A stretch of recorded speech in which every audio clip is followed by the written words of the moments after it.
Estate से संबंधित और 7वें चरण से संबंधित कुछ महत्वपूर्ण बिंदुओं पर चर्चा करेंगे, चूँकि कल संजय कुमार के माध्यम से अखबारों ने भी प्रकाशित किया था, मैंने उसे कवर नहीं किया था। और साथ ही साथ आज के अखबारों ने जो कुछ भी प्रमुखता से खबरें प्रकाशित की हैं उनको भी हम लोग देखेंगे। तो बिना वक्त गंवाए वीडियो की शुरुआत करते हैं, आपसे रिक्वेस्ट करते हुए कि वीडियो को अंत तक देखें और चैनल पर नए हो तो सब्सक्राइब करना ना भूलें। सबसे पहले जो लोग भी व्यूअर्स हैं हमारे, उन सभी को श्री कृष्ण जन्माष्टमी की ढेर सारी शुभकामनाएं और आप सबों का दिन मंगलमय हो, इसी उम्मीद के साथ इस वीडियो की शुरुआत करते हैं। और चूँकि ये कवर कल का है, लेकिन मैंने इसे नहीं कवर किया था और कुछ महत्वपूर्ण बिंदु हैं जिसको लेकर के अभ्यर्थी कन्फ्यूजन में है और कई लोगों का कल से फ़ोन कॉल्स भी आया इस मैटर को लेकर के। देखिए, 7वें चरण को लेकर के जो बातें हैं इसमें सब कुछ पहले से दर्शाया गया था और वही चीज़ें इसमें लिखी भी गई हैं, लेकिन फिर भी कन्फ्यूजन हो जाता है। देखिए, यहाँ पर पुनः 7वें चरण की प्रक्रिया शुरू करने की बातें जो हैं वो कहीं ना कहीं छठे चरण के बाद की बातें कही गई हैं और यह कहीं ना कहीं 2022 के शुरू में बताया गया। यहाँ पर भी इसके पूर्व में भी अखबारों ने निकाला था कि जनवरी फरवरी में 7वें चरण की प्रक्रिया शुरू की जाएगी।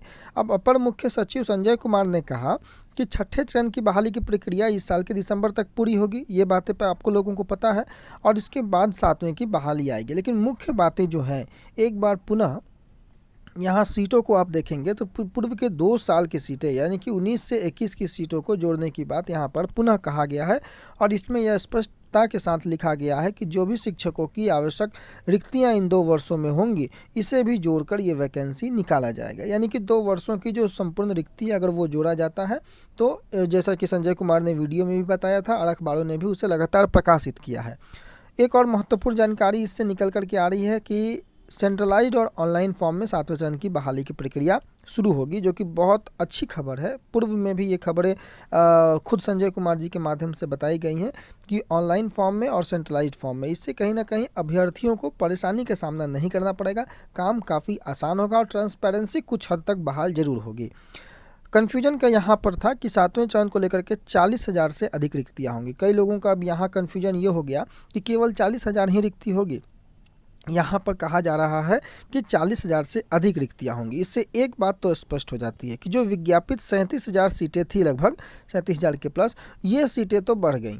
इससे तो ये बातें स्पष्ट ऑलरेडी पहले ही, जैसे ही संजय कुमार जी ने कहा था, वो ऑब्वियस है कि जो विज्ञापित सीटें थी उससे सीटों की संख्या बढ़ गई है। अब 40,000 से अधिक का मतलब यह नहीं होता है कि 40 ही, वो 45 हो सकता है, 50 हो सकता है, 60 हो सकता है, आगे की संख्याएं और जुड़ सकती हैं, लेकिन वो डिपेंड करेगा कि समय और किस परिस्थितियों के अनुसार कितनी सीटें जुड़ती हैं, उस हिसाब से 40,000 की सीटें जो हैं वो आगे परिवर्तित होंगी। लेकिन इतना तय है कि ये 37,000 से सीटें जो हैं वो अब बढ़ गई हैं और समय का इंतजार कीजिए कि कितनी नंबर ऑफ सीटें निकल करके आती हैं।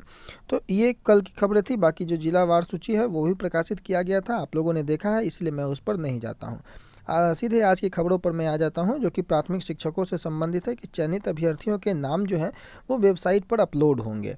प्राथमिक शिक्षक के पद पर आपको पता है कि जो चयनित अभ्यर्थी हैं, 38,000 से अधिक अभ्यर्थी, उनके नाम विभागीय वेबसाइट पर अपलोड किए जाएंगे और शिक्षा विभाग ने इस संदर्भ में जो है आदेश जारी कर दिया है। इसके अलावा जिला शिक्षा पदाधिकारियों को विभागीय मेल पर भी यह जानकारी डालने को कहा गया है। और चूंकि पूर्व में भी आपको पता है कि संजय कुमार ने सभी जिला शिक्षा पदाधिकारियों को पहले भी खत लिखा है और इन सभी बातों को लेकर के अखबारों ने इसे पुनः प्रकाशित किया है।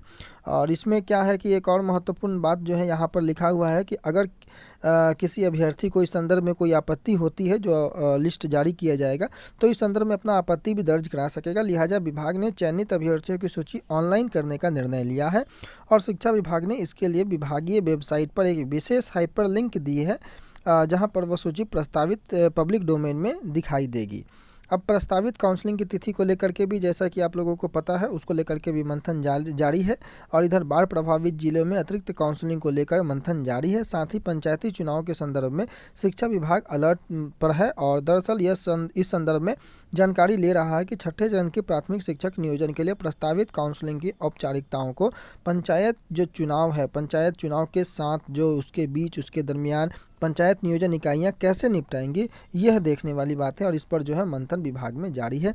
27 तारीख को भी जो इसको लेकर के एक बैठक हुई थी और उसमें जो थर्ड राउंड काउंसलिंग को लेकर के जो लगातार आवाज़ उठ रही हैं, चाहे सीटेट अभ्यर्थी अपना आवाज़ उठा रहे हैं चाहे जो अभी वंचित रह चुके हैं अभ्यर्थी वो अपनी मांगों को लेकर के आगे बढ़े हुए हैं, इन सभी को लेकर के विभाग जो है वो उचित कब तक कार्रवाई करेगा, क्या डिटेल आएगा, क्या नोटिस आएगा, उस पर नज़र बना करके रखेंगे और कोई भी अगर अपडेट आता है तो सबसे पहले अपडेट करने का प्रयास करेंगे। फिलहाल आज के अखबारों सहित जो कुछ भी तमाम खबरें थी महत्वपूर्ण जो बताने लायक थी आप लोगों को, उसको मैंने इस वीडियो में कवर किया। आने वाले समय में कई अन्य महत्वपूर्ण खबरों के साथ पुनः आपसे मुलाकात होगी। तब तक के लिए अपना बहुत ख्याल रखें और एक बार पुनः श्री कृष्ण जन्माष्टमी की ढेर सारी शुभकामनाएं सहित इस वीडियो को यहीं समाप्त करते हैं। धन्यवाद।